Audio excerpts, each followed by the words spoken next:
여러분, 광야길을 걸어보셨습니까? 우리 크리스찬은 누구나 광야를 통과합니다. 광야,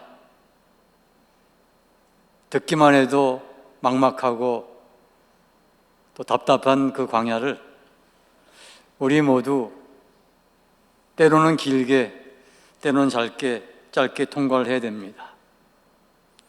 재정의 광야, 저도 한 3년가량 긴 광야를 통과한 적이 있습니다. 양식이 떨어져서 밥하고 간장하고 김치도 없고 반찬도 없고 국도 없고 밥에 간장, 그것만 비벼서 몇 달을 먹어도 봤습니다.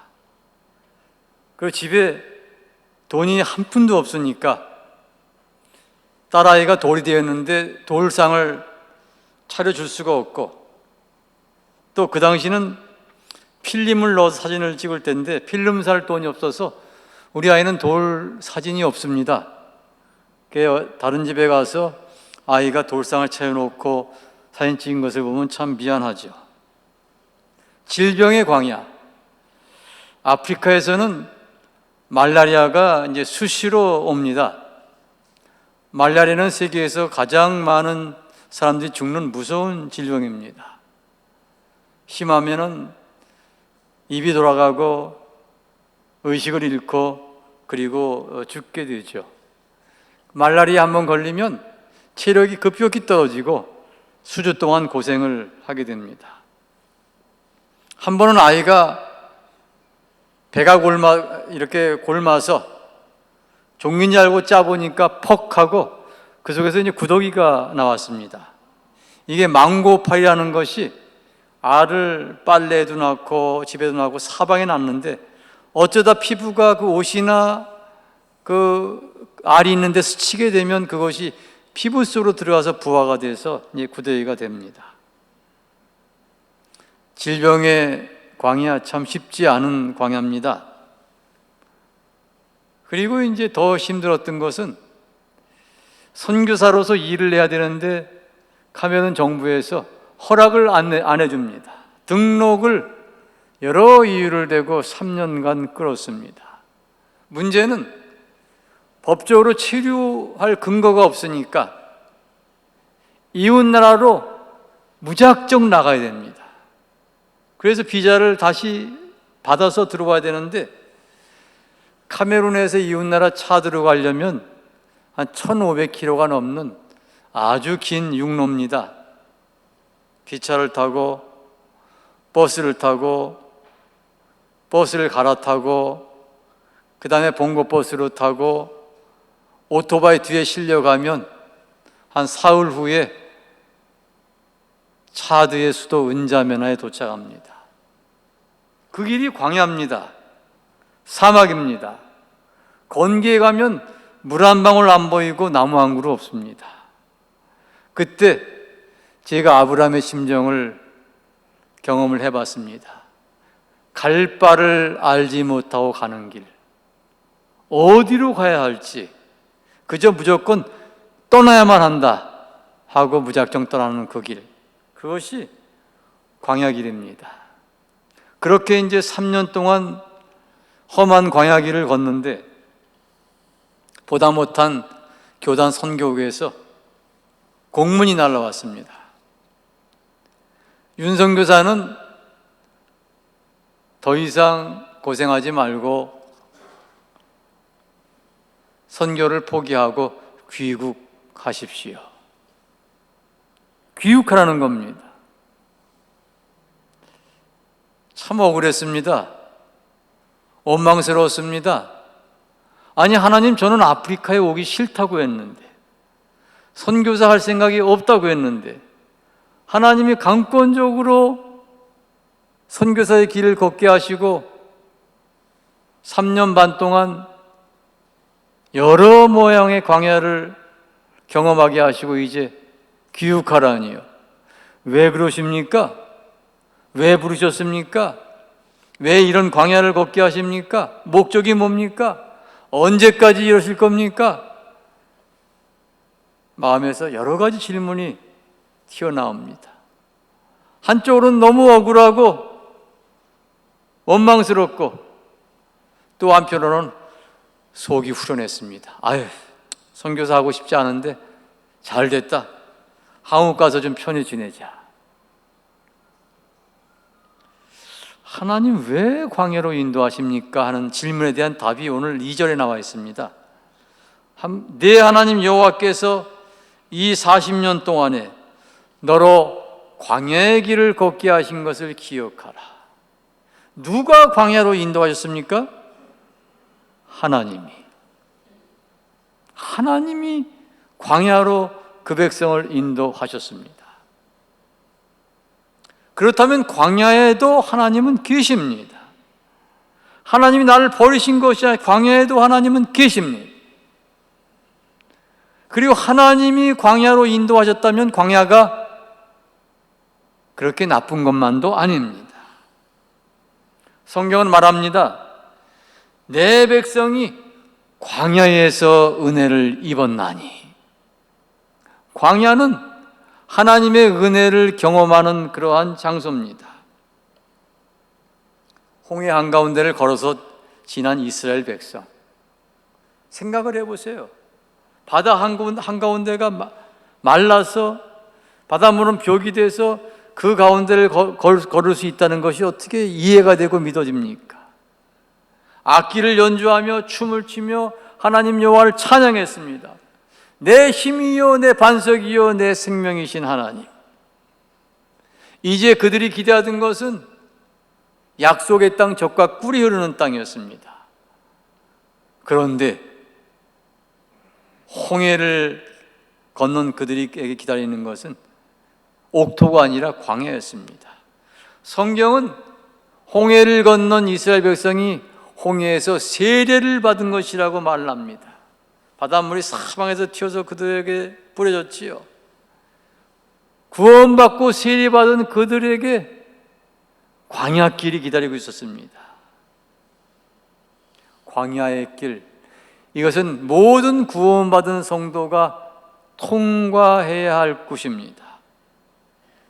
남자가 군대 가면 논산의 신병훈련소 가서 아주 심한 훈련을 받습니다.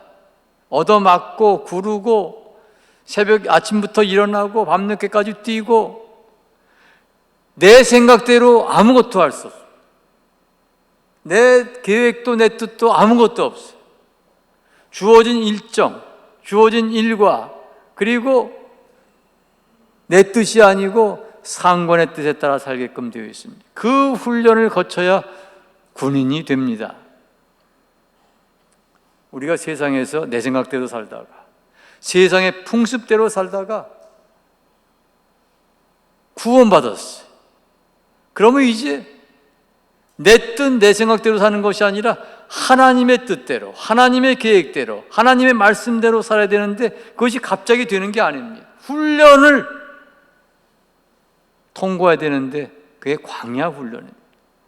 광야에서 우리가 훈련받으면서 내 생각대로 하던 것을 버리고 세상의 풍속대로 살던 것도 버리고 그 훈련을 통해서 이제 하나님의 뜻, 하나님의 말씀대로 사는 훈련을 받게 됩니다. 그래야 강한 군사가 되는 것입니다. 광야는 어떤 곳입니까? 내가 원하는 것, 내게 필요한 것은 없고 내가 두려워하는 것은 많은 그곳이 바로 광야입니다. 8장 15절 우리 함께 읽어보겠습니다. 너를 인도하여 그 광대하고 위험한 광야 곧 불뱀과 전갈이 있고 물이 없는 간조한 땅을 지나게 하셨으며 또 너를 위하여 단단한 반석에서 물을 내셨으며 광야에 있는 것이 뭡니까? 불뱀과 전갈. 광야의 뱀은 작아요. 근데 독이 있습니다.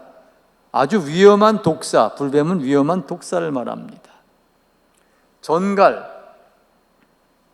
전갈은 맹독이 있는 그러한 위험한 존재죠. 정갈에 쏘이면 그 독 때문에 빨리 병원에 실려가야 되는데 광야에는 병원이 없어요.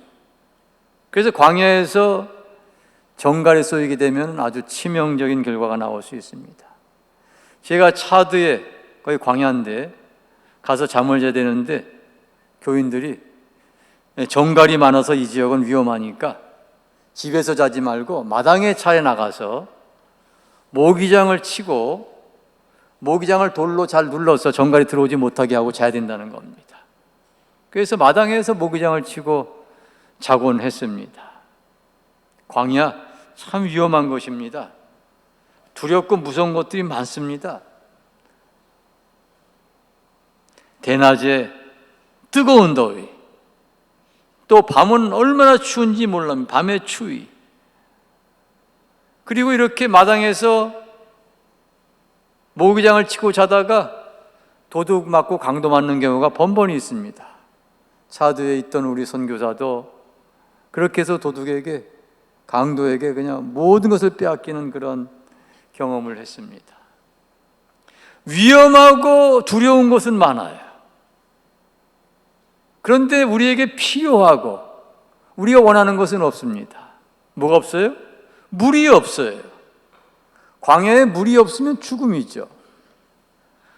광야에 그 태양을 피할 수 있는 나무 그늘이 없습니다. 광야에는 심을 수가 없으니까 양식이 없어요. 우리에게 꼭 필요한 것들은 없고 우리가 싫어하고 두려워하는 것들은 많은, 그것이 바로 광야입니다. 얼마나 힘들지 우리가 알 수 없습니다. 그럼 하나님이 왜 우리를 이토록 힘든 광야로 인도하십니까? 첫 번째는 낮추기 위함이라고 했습니다. 8장 2절에 이는 너를 낮추시며, 우리는 다 교만합니다. 내 생각 내 뜻대로 살려고 합니다. 하나님이 원치 않죠. 하나님이 광야에서 우리를 낮추시기를 원합니다. 사도행전 7장에 보면 애굽의 왕궁에서 자란 모세는 말과 행사가 능했습니다. 애굽 공주의 아들로 최고의 교육을 받고 자라면서 말이 능했고 행사가 능했습니다. 아주 능력 있고 말을 잘하는 사람이었습니다. 자신이 넘쳤습니다. 그래서 애굽 사람에게 박해당하는 이스라엘 백성을 구하기 위해서 한 주먹에 애굽인을 죽여서 땅속에 묻었습니다. 그만큼 자신만만하고 강한 사람이 모세입니다. 자기 힘으로 이스라엘 백성을 구원하려고 하는 그런 사람이었습니다. 하나님이 그런 모세를 쓸 수가 없어요. 그래서 그를 광야로 보냈습니다. 얼마 동안? 40년 동안. 왕궁에서 살던 사람이 40년간 광야에서 짐승들과 삽니다. 짐승들과 함께 잡니다. 모세가 낮아졌습니다. 40년 후에 하나님 부르니까 모세가 뭐라고 그래요? 나는 말이 둔한 자입니다. 사도행전 7장에 보면 말에 능한 자였는데 나는 말을 못합니다. 누가 입을 만들었느냐? 누가 혀를 만들었느냐? 가라! 내가 너를 통해서 내 백성을 구원하겠다. 하나님, 나는 못합니다. 다른 사람 보내세요. 다른 사람 보내세요. 나는 아니에요. 이렇게 낮아진 모세, 그를 하나님이 쓰신 것입니다. 또 하나는 시험하기 위함입니다.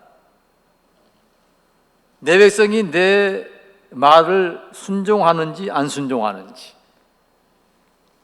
신명기 8장 2절 이는 너를 낮추시며 너를 시험하사 네 마음이 어떠한지 그 명령을 지키는지 지키지 않는지 알려 하심이라. 하나님은 그 말씀을 지키는지 안 지키는지 알아보길 원하셔. 그래서 만나를 내려보낼 때 여러 가지 규율을 주었죠. 만나는 첫 번째로 날마다 거두어야 됩니다. 아유 귀찮아. 매일 새벽에 일어나기 귀찮아. 이틀치를 모아야 되겠다. 이틀치를 모으면 하루가 지난 만나는 상하고 냄새가 나고 벌레가 생기고 먹을 수가 없습니다. 만나는 새벽에 거두어야 됐습니다. 이슬과 함께 내리다가 해가 뜨면 녹아서 없어져 버려요. 그러니까 이른 새벽에 만나를 줍는 게 얼마나 힘듭니까? 하나님 늦잠도 못 자게 매일 새벽에 일어나게 하시냐고. 늦잠 자고 나가면 만나가 없습니다. 그날은 굶어야 돼요. 안식일에는 예조로 만나가 이틀 양식이 내렸습니다. 왜? 그 다음날 만나를 주우러 가는 수고를 안 하고 안식일은 만나를 줍는 일을 안 하고 하나님을 예비하는 날, 하나님의 백성 하나님을 예비하는 날, 세상 일을 그치고 하나님을 예비하는 그날, 그래서 안식일을 지키게 하기 위해서 안식일에는 만나가 내리지 않았습니다. 이렇게 함으로 하나님 말씀대로 살게 하려고 하나님 그 백성을 광야에서 훈련시키는 겁니다. 우리 신명기 8장 3절 함께 읽어보겠습니다. 신명기 8장 3절. 너를 낮추시며 너를 줄이게 하시며 또 너도 알지 못하며 네 조상들도 알지 못하던 만나를 내게 먹이신 것은 사람이 떡으로만 사는 것이 아니요 여호와의 입에서 나오는 모든 말씀으로 사는 줄을 네가 알게 하려 하십니다. 예수님이 인용하신 말씀이죠. 이런 훈련을 통해서 사람은 떡으로만, 이런 물질이나 돈으로만 사는 것이 아니고 하나님의 말씀으로, 하나님의 말씀을 먹고 그대로 사는 것이라고 여기 말씀하고 있습니다. 그리고 중요한 것이 결론적으로 만나의 이 광야의 최종 목적이 무엇인가? 그것이 8장 16절에 기록되어 있습니다. 네 조상들도 알지 못하던 만나를 광야에서 내게 먹이셨나니 이는 다 너를 낮추시며 너를 시험하사 마침내 내게 복을 주려 하십니다. 광야로 하나님을 인도하시는 건 괴롭히려고 하는 것이 아니에요. 우리에게 무관심해서가 아니에요. 우리를 사랑하지 않아서가 아니에요. 하나님의 관심이 없어서가 아니에요. 우리에게 복을 주기 위해서 우리를 광야로 인도하신다는 거예요.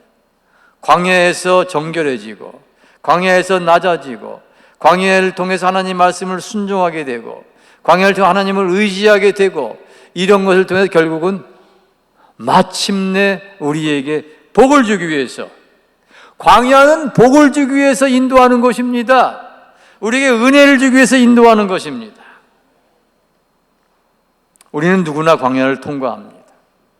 하나님의 백성은 오늘이나 내일이나 언젠가 항상 광야를 통과해야 됩니다. 광야를 어떻게 통과합니까? 광야는 첫 번째로 기도하며 통과해야 합니다. 모세가 이스라엘 백성을 홍해에서 인도해 냈습니다. 그리고 사흘 동안 광야길을 가는데 물을 발견하지 못했습니다. 백성들이 원망합니다. 왜 우리를 애굽 땅에서 인도해서 광야에서 목말라 죽게 하려 하느냐. 그때 모세가 하나님께 엎드려 부르짖어 기도하니 하나님이 해결책을 보여주셨습니다. 대부분의 사람들은 광야에서 원망합니다. 불평합니다. 낙심합니다. 절망합니다. 의심합니다. 이건 광야를 통과하는 방법이 아닙니다.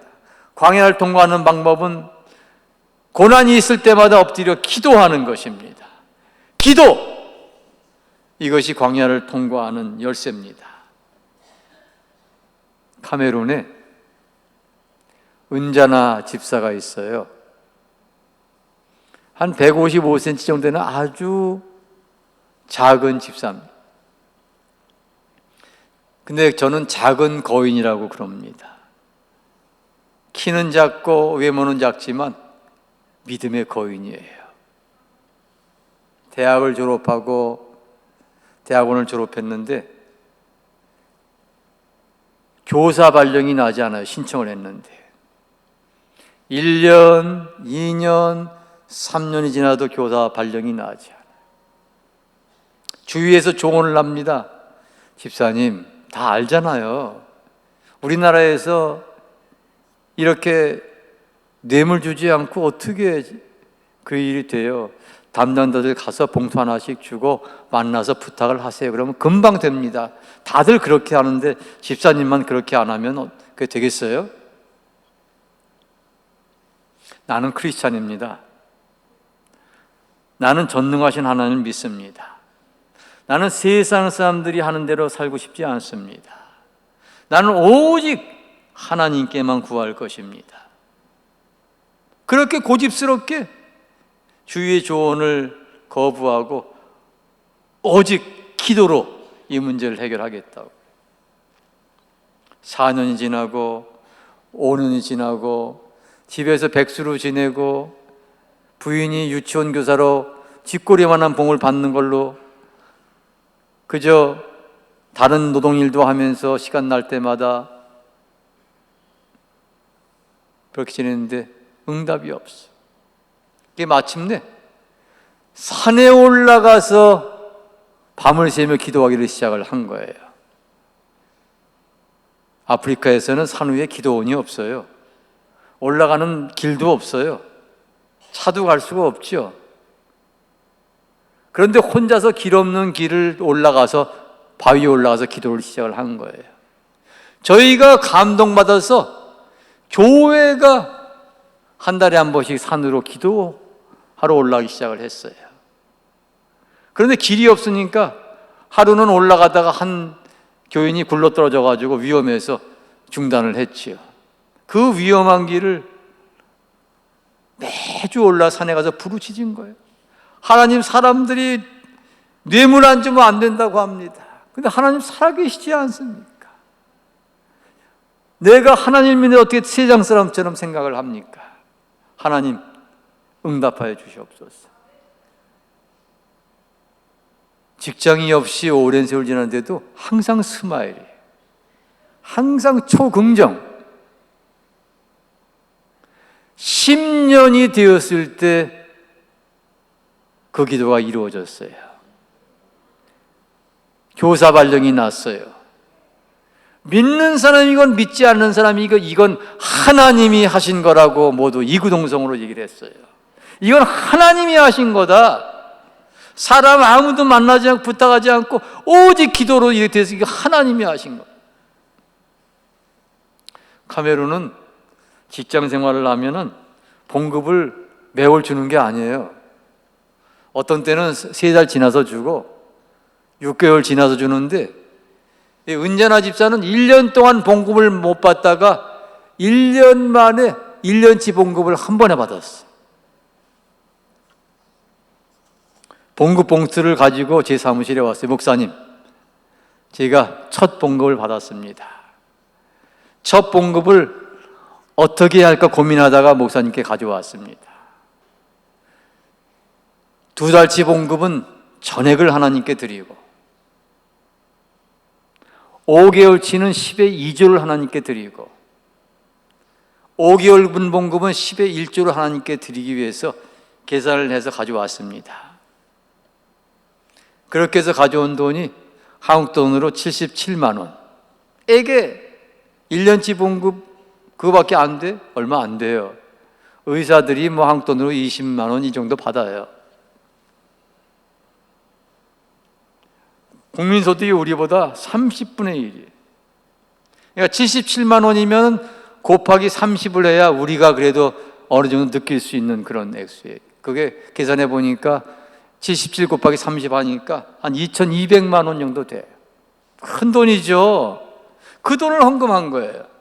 헌금하면서 목사님, 도청 소재지가 있는 저 북쪽 가루와 모슬렘이 많은 그 땅에 우리 교회가 없어서 제가 항상 마음이 서운합니다.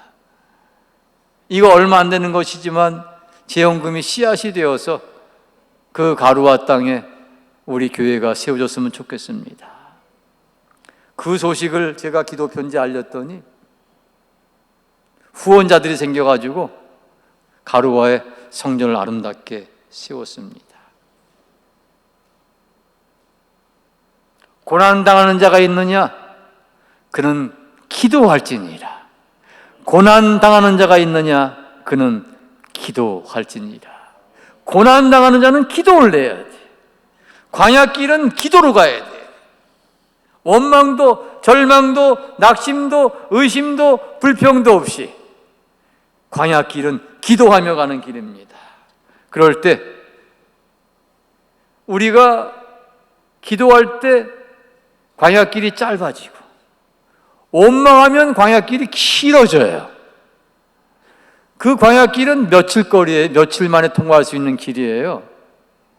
이스라엘 백성이 계속 원망하니까 광야길이 길어져서 얼마 길이 됐어요? 40년. 40년 동안 광야에서 그냥 뱅뱅 돌다가 다 죽은 거죠. 여러분, 광야길에서 원망하면 제자리 돌기입니다.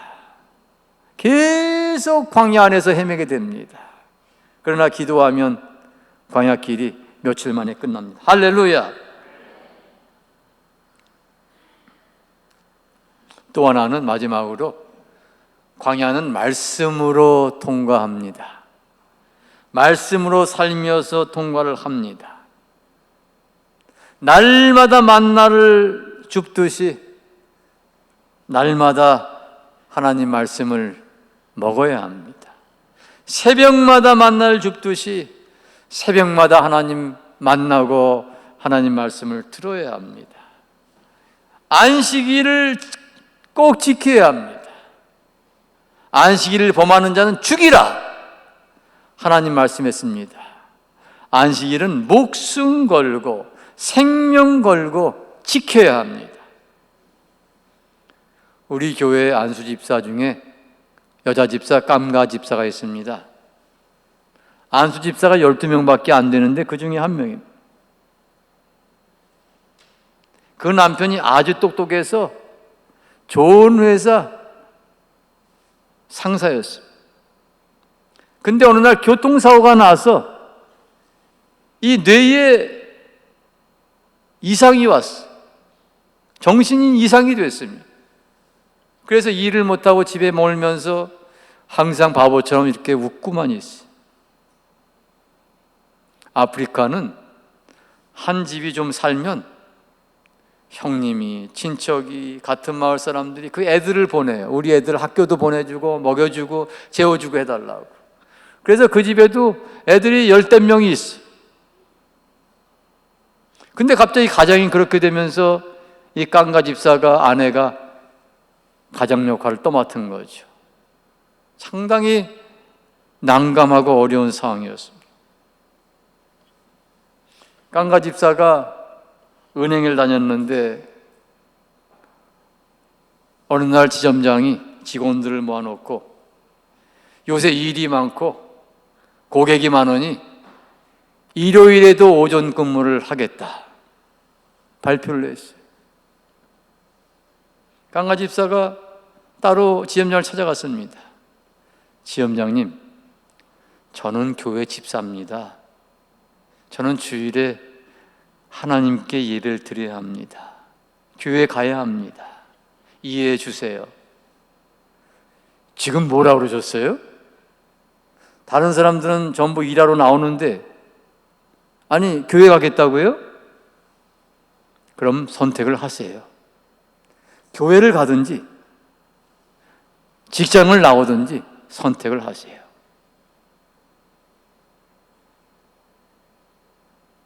자기가 가장이에요. 남편과 딸린 식구가 10명이에요. 자기가 받는 조그만 봉급으로 지금 온 가족이 먹고 살고 있어요. 선택을 하래요. 교회를 나가든지 직장을 그만두든지 선택을 하라. 여러분 이런 상황에서 어떻게 하시겠어요? 사표를 냈어요. 망설이지 않고 사표를 냈어요. 그리고 제 사무실에 와서 목사님 저 사표 냈어요. 예? 집사님 어떡하려고 지금 대책 없어요. 아니 주일을 나오지 말라는데 어떻게, 목사님 항상 설교하셨잖아요. 주일은 목숨 걸고 지키라고. 아니 그렇게 얘기는 했지만 지금 집사님 대책이 없잖아. 제가 목사지만 우리 집사님들보다 믿음이 못해. 우리 집사님들은 막무가내야. 대책이 없는데 저는 자꾸 대책을 생각하게 돼. 집사님들 믿음이 더 좋아요. 제가 한 주 동안 참 걱정 근심 많이 했어요. 이거 어떡하냐 지금 대책이 없는데. 한 주에 불렀죠. 집사님 오세요. 제가 한 주 동안 기도해 봤는데, 집사님 혹시 농사 질 줄 알아요? 아이 목사님 저는 농사꾼이에요. 어릴 때 학교 가기 전에 농사 일하고 가고요, 밭일하고. 학교 갔다 와서 책가방 던져놓고 또 밭일 도와주고. 저는 농사 잘 져요. 아 그래요? 잘 됐네. 그러면 우리 교회 땅에서 농사를 지세요. 에어컨 잘 나오는 데서 예쁜 옷 입고 서류 작업하던 은행원이 이제는 뙤약변 밑에서 그냥 허름한 촌 옷 입고, 촌 사람들 있는 옷 입고 땅을 파고 농사를 짓는 농사꾼 일을 하게 된 거예요. 성경이 이삭이 농사에서 100배의 수확을 거뒀다는 말이 저는 이루어지는 것을 현장에서 봤어요. 파인애플도 심고 바나나도 심고 땅콩도 심고 여러 가지를 심는데 심는 것마다 100배의 수확. 그뿐만 아니라 이게 전부 팔려나가. 그래서 돈을 막 버는데 돈을 얼마나 많이 벌었냐면 그 아들을 캐나다에 유학을 보냈어요. 흑인들은 백인 여자, 백인 남자랑 결혼하는 게 꿈이야, 꿈. 그런데 그 아들이 흑인인데 캐나다 가서 백인 여자와 결혼을 하고, 캐나다 갔을 때 부인하고 차를 타고 왔는데 차가 제 머리보다 더 빛나. 반짝반짝반짝.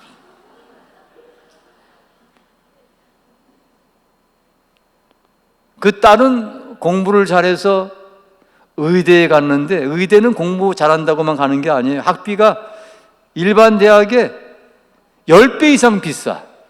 그래서 공부를 잘해도 못 가죠. 그런데 그 딸을 의대를 보내고 졸업하고 의사 남편하고 해서 지금 부부 의사로 활동을 하고 있어요. 집사님이 어느 날 제게 그렇게 얘기해요. 목사님, 제가 오래전에 그 믿음으로 은행을 사표 내지 않았으면, 거기서 받는 쥐꼬리만한 봉급으로 우리 아들 캐나다 유학 보낼 수가 없죠. 그리고 우리 딸 의대 보낼 수가 없죠. 그냥 열대며 근근히 먹고 사는 그 정도인데 그냥 하나님만 믿고 사표를 냈더니 하나님이 우리 아들은 캐나다로 유학 가게, 우리 딸은 의대 나오게 하고 하나님이 이 큰 축복을 주셨잖아요. 할렐루야. 광야의 목적은 마침내 복을 주는 거예요. 광야의 훈련을 통해서 하나님께 부르짖고 원망하지 않고 믿음으로 하나님께 부르짖고, 그리고 날마다 말씀대로 살다 보면